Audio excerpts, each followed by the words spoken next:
The Weeknd. Where do we even begin with this walking headline generator? From his beef with Drake to self-destructive acting roles, Abel Tesfaye is the king of chaos. Every album, every move, every scandal just adds fuel to the fire, making it impossible to look away. So buckle up, because we're about to dive into everything wrong with The Weeknd. Sorry to interrupt, but The Weeknd just said if you don't subscribe, he's writing a 12-minute song about your bad decision. Thanks.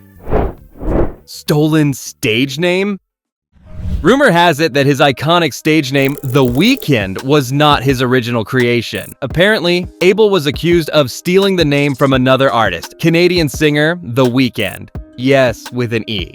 Because why not just change one letter, right? This sparked a whole debate about originality, and now every time someone mentions The Weeknd, we can't help but wonder, did he just make a slight tweak for a quicker, catchier name? Let's face it, Abel, when your unique stage name was already out there, maybe some credit should have been given. But hey, what's a little stolen thunder when you've got hit after hit, right? Drake and The Weeknd drama.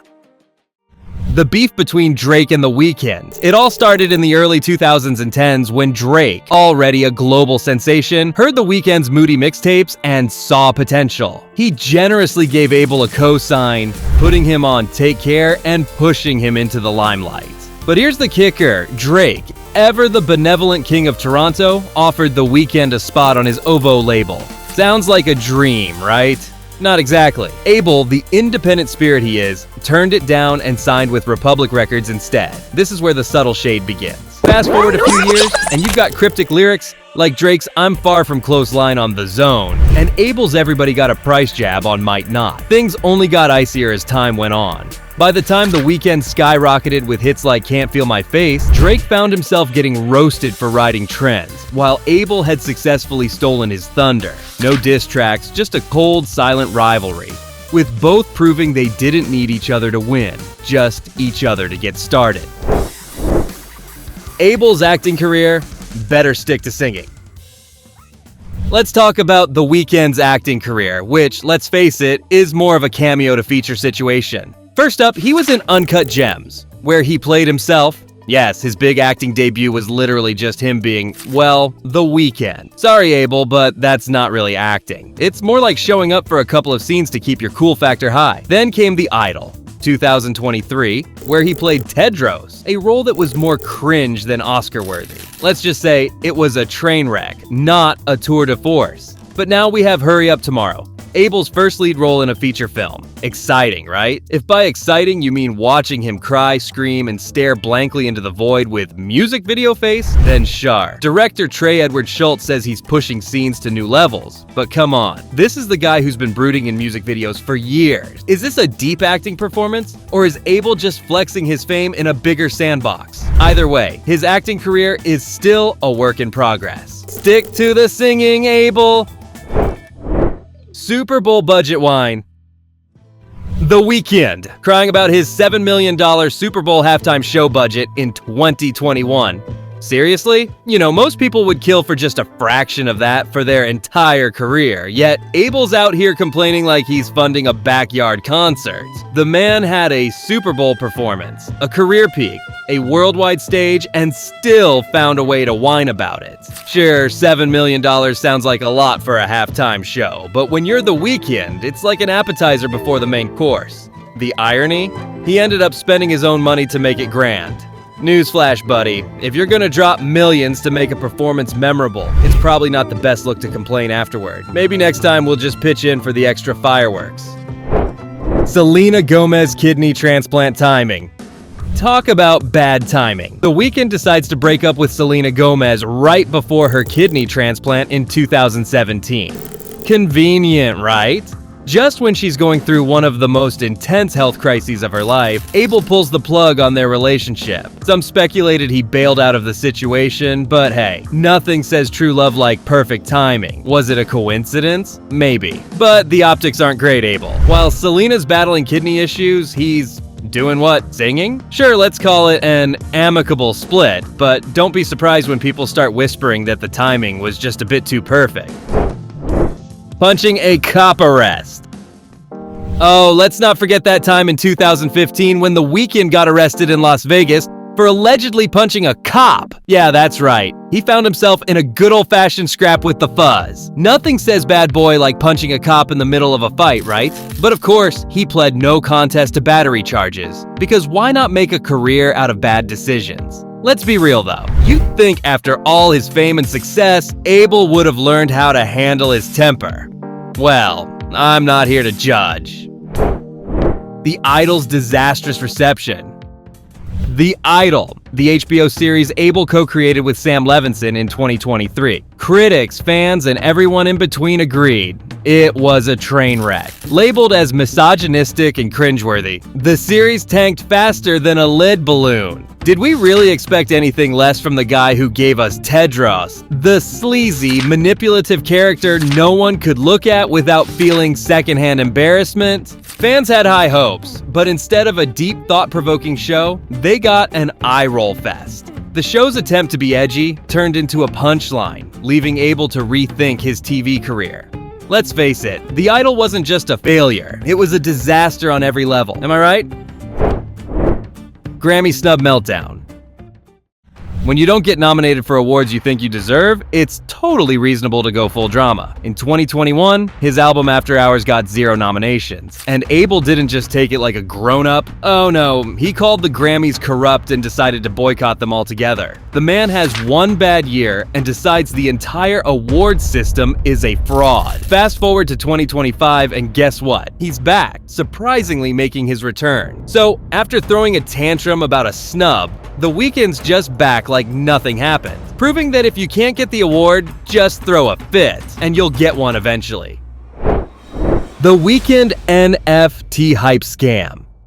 In 2021, Abel decided it was a good idea to hype up a collection of NFTs, promising a revolutionary way for fans to own a piece of his work. Spoiler alert, it was about as successful as a leaky boat in a hurricane. Many fans bought into the hype, only to watch the NFT market crash and burn shortly after. But don't worry, Abel totally didn't mean for it to turn into a get-rich-quick scheme. As if he wasn't just trying to squeeze more money out of his fans. Sure, it was marketed as groundbreaking, but in reality, it was just another way to cash in while the digital hype was still fresh. The Weeknd's NFT hype, because who needs a tangible album when you can own a JPEG of a song cover, right? Dawn FM Old Man Look. The Dawn FM era, where The Weeknd, at the ripe age of 31, decided he'd be the old man of the music world. In 2022, Abel hit the promo trail with prosthetics that made him look like he'd aged overnight into a frail, ancient version of himself. Fans immediately got the joke, only it wasn't that funny. Instead of evoking deep thoughts on aging, it just led to awkward fan memes and endless jokes about him looking like he should be collecting Social Security. Maybe it was a statement on time and self-reflection, but when you end up as the punchline of every meme, it's hard not to feel like this was just Abel trying to look deeper than he actually is. The reality? He looked less like an aging rock star and more like he just came from a bad makeup session at a haunted house. Plastic surgery rumor frenzy. Oh, and let's not forget the plastic surgery rumors. The Weeknd's 2021 Save Your Tears video featured a new look with a face that seemed like it had been through a botched surgery montage. Fans instantly started whispering that he'd gone under the knife. The thing is, it was all a big, dramatic music video stunt. But that didn't stop the internet from spiraling into wild speculation because apparently, plastic surgery is the easiest explanation for anything these days. People were convinced Abel had transformed himself into some kind of walking, talking Pinterest board of surgical enhancements. And maybe that's what happens when you wear prosthetics and fake injuries too often. Everyone just assumes you're addicted to the operating table. So whether it was art or a cry for attention, we'll never know for sure. What we do know, it was the best PR stunt he's pulled off in ages. The infamous Bella Hadid breakup drama. After a whirlwind romance, Abel and Bella split, and the tabloids absolutely lost their mind. Fans? Oh, they had opinions. Cue the social media wars, the speculations, and of course, the endless gossip. And just to make things even more delicious for the public, Abel had just dated Selena Gomez right before that. If you want drama, this was it. The breakup sparked endless tabloid chaos, but honestly, it seems like The Weeknd was more interested in creating a saga than quietly ending a relationship. Fans picked sides, rumors flew, and by the time he was spotted with someone else, the internet was already starting new conspiracy theories. One thing's for sure, his love life has always been better material for a drama series than anything you'd see on The Bachelor. The Weeknd canceling tours.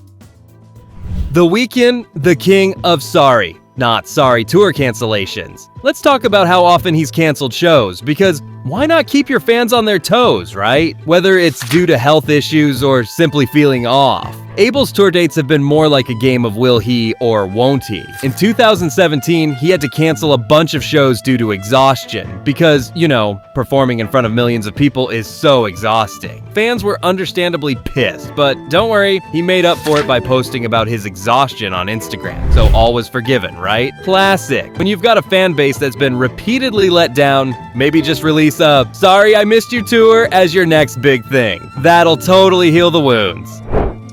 Save Your Tears. Remember Save Your Tears with Ariana Grande? Of course you do, because Ariana hit notes in that track that were so high, dogs across the world were probably cowering. Abel really said, "Let me make a song, and then let's see if we can make Ariana break her vocal cords." And boy, did she deliver. That track wasn't just a collab, it was a let's see if we can break the sound barrier moment. Ariana hit her highest notes ever, and Abel, well, he just stood there doing the Weeknd thing as usual. I mean, sure, it's his song, but let's be real. The real star here was Ariana's voice, hitting levels only a few humans could even comprehend. So thanks for that, Abel, for letting Ari steal the spotlight. The Sound Thief. Back in December 2015, Abel got slapped with a lawsuit from Cutting Edge Music, who claimed he lifted a chunk of Tom Raybold's score from the indie flick The Machine for his brooding banger The Hills. Apparently, a producer even slid into Raybold's DMs like, "Hey, we're using your stuff, cool?" And then never bothered to seal the deal. No clearance, no credit, just vibe. The Weeknd's team settled it out of court in 2018, probably with a fat check and a shh, don't tell anyone wink. Because nothing screams artistic integrity like borrowing someone else's work and hoping they don't notice, right? Should have just sampled a public domain lullaby and called it a day. Abel, less legal baggage. Same moody aesthetic. Coachella replacement flop. The Weeknd stepping in for Kanye at Coachella 2022? What could go wrong? A lot, apparently. Kanye's absence was massive, and fans were expecting something spectacular to fill the void. Enter Abel and Swedish House Mafia's last-minute set. People were hoping for an epic show, but what they got instead was, well, less than spectacular. The energy was off, and the performance didn't quite live up to the Coachella hype. Fans expecting Kanye-level fire got a more meh vibe instead. Maybe it was the pressure of replacing one of the most unpredictable artists ever. Or maybe it was just the last-minute thing. Either way, the show fell flat and left fans reminiscing about the Yeah era. Poor Abel, sometimes it's just hard to step into someone else's very large shoes. Starboy haircut backlash. The moment The Weeknd chopped off his signature dreads for the Starboy era in 2016, the internet exploded. No, seriously, people were upset. Fans immediately accused Abel of selling out and abandoning his real self. How dare he go for a sleek, polished look instead of rocking the signature, wild dreads that were so integral to his tortured artist vibe. Abel, who once looked like he belonged in a gritty underground club, was now sporting a more mainstream, polished image. Fans didn't take kindly to the change, questioning if he was going pop, or if his authenticity was being sacrificed for a cleaner image. Sorry, Abel, but you can't just give up your bad boy hair and not expect some kind of emotional backlash. Fans felt betrayed, and honestly, I get it. São Paulo show chaos. The 2024 São Paulo concert livestream. Because what's a show without some technical chaos, right? Fans were all set to watch The Weeknd's concert online, but what did they get? A glitchy, buffering mess that made them question if they had accidentally tuned into a dial-up internet throwback. Oh, and let's not forget the fan complaints about overpriced tickets. Abel, you're charging that much and you can't even get the live stream to work properly? Talk about a double whammy. It's like paying for VIP access to a show and getting a behind-the-scenes look at the disaster that is your tech team. To top it all off, fans who actually showed up in person were probably also wondering if they got their money's worth, considering the technical issues. At this point, the only thing that went smoothly was the complaints piling up. The idol sex scene controversy. Oh, The Idol. Nothing like a little controversy to spice things up. Abel's 2023 HBO series, co-created with Sam Levinson, got itself into hot water over some graphic sex scenes featuring Lily Rose Depp. These weren't just any sex scenes, folks. These were called out for being exploitative and unnecessary. The show was already walking a fine line with its edgy vibe, but these moments felt like they were designed solely to shock rather than to serve any narrative purpose. Fans and critics alike were quick to label the scenes as gratuitous, making everyone involved look like they were trying way too hard to be provocative. It's one thing to push boundaries, it's another to cross the line into, please, just stop. The Weeknd's image took a hit with this one, and let's be honest, the whole thing was like a slow-motion car crash that we all just had to watch. And there you have it. Despite all the chaos, we can't help but be captivated by his raw, unpredictable energy and undeniable talent. What do you think of The Weeknd? Let me know down below. Thanks for watching and have a nice weekend.